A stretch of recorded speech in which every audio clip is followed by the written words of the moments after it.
Pablo Escobar was so rich, rats were eating $2 billion of his cash every year. He was so powerful, he built his own prison and he walked out whenever he wanted. He was so violent, he bombed an entire plane full of people just to kill one man. You people are not ready for this man's story. This is a true crime video that actually happened. This channel is dedicated to bringing this type of content to you. What you have to do is to relax, watch and subscribe to the channel for more videos like this. Thank you and God bless you. Pablo Emilio Escobar Gaviria, he wasn't born into money. He came from a lower middle class family in Colombia. His mom was a school teacher and his dad was a farmer. But from young, it was obvious this guy had ambition and no fear. They say that he once told his friends, "I might be poor now, but I'm not going to die poor." And he meant it. He started small. He was selling fake diplomas. He was selling gravestones. He would steal the gravestones, scrub off the names, resell. But once he found the cocaine trade, everything in that man's life changed. In the 1970s, Escobar co-founded what would become the Medellín Cartel. At its peak, his cartel controlled about 80% of the world's cocaine supply. 80%! That's not an exaggeration. He was smuggling about 15 tons of cocaine a day into the US alone. That kind of volume, it made him richer than some countries now. By the late 80s, Forbes listed him as one of the richest men in the world. At that time, his estimated net worth was over $25 billion. In today's money, that's about $80 billion. Cash was coming in so fast. They couldn't launder it quick enough. His brother Roberto Escobar, he said that they were losing about 10% of it yearly to rats, water damage, that kind of thing. That's $2 billion gone, just like that. That's how much excess money they had. But Escobar did not just want money. He wanted power, he wanted respect, he wanted to be loved. So he started positioning himself as a man of the people. He built football fields, built schools, clinics, handed out cash in the slums. He built entire neighborhoods for the poor. In Medellin today, some people still call him Don Pablo and they pray at his grave. There's even a barrio named after him. Yeah. But all that charity, it was also a strategy. He was buying loyalty. Because behind the Robin Hood image that he had, there was a man running the deadliest criminal empire. And when the Colombian government decided to come for him, he declared full-on war, literal war, judges, journalists, police, presidential candidates, anybody that stood in his way, he had them targeted. His motto was plata o plomo, silver or lead, take the bribe or take a bullet. And if you thought you were untouchable, think again. When presidential candidate Luis Carlos Galan, he refused to back down from his anti-drug stance, Escobar had him shot at a rally in front of a big crowd. When Justice Minister Rodrigo Lara Bonilla spoke up, he was gunned down too on Escobar's instructions. Escobar even funded an attack on Colombia's Supreme Court in 1985. He used M19 guerrillas to storm the place, burn extradition documents. Over 100 people died, including 11 Supreme Court justices, all to erase his name from one list. This man didn't care. But the worst was probably Avianca Flight 203.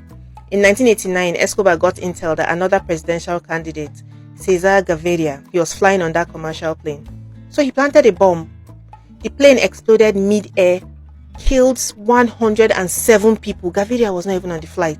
He survived. Everybody else did not. Just to kill one man, Escobar took out an entire plane of innocent civilians. The Colombian government, with the help from the US, DEA, they declared all-out war. They formed a special unit. It was called the Search Block, just to hunt him down. But Escobar still found a way to win, temporarily. In 1991, he made a deal. He agreed to surrender and stop his crimes. But in exchange, he wouldn't be extradited to the US. And he wanted to build his own prison. And they agreed. He did. It was called La Catedral. It wasn't a prison. It was more like a palace. That man had a jacuzzi now, a nightclub, a bar, a waterfall, a soccer pitch. He even built a life-size dollhouse for his daughter on the grounds. He picked the guards by himself. Let's be honest, they were not there to watch him. They were there to protect him. No government official ever stepped foot inside unless he was invited.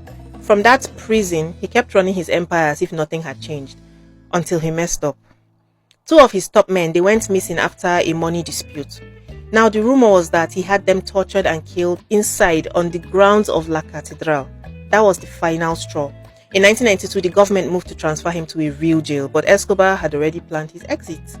When they came for him, he just walked out of the back door of his prison and then he vanished for the next 16 months. Oh, Colombia was turned inside out, upside down, looking for him. Escobar was a ghost, always one step ahead. But something new entered the mix, a vigilante group called Los Pepes. Those people were targeting everybody linked to Escobar, lawyers, accountants, family, friends. And here is where it gets mad, okay? Some say that the Los Pepes, that they were being fed intel by the very police who were supposed to be arresting Escobar. Others say the Cali cartel funded them. This is another cartel. But the theory that is, they say that the CIA was looking the other way and that they let the Los Pepes do the dirty work. Whatever the truth is, the timing was too perfect, okay? Then by the end of 1993, Escobar was weak. He was isolated. He was always on the run.